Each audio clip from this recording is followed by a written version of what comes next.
videos that I've already got on. Okay, poor Josh.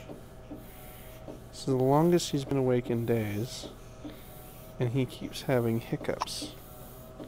Now, we're gonna pull his blanket back here a little bit. You can see his poor little chest. Like, totally caves in on itself when he's got hiccups. And the poor little guy, he's starting to get sleepy. He's been awake for an hour. And he just can't get his hiccups to go away.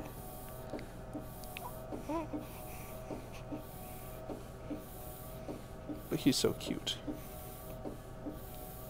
We'll keep him.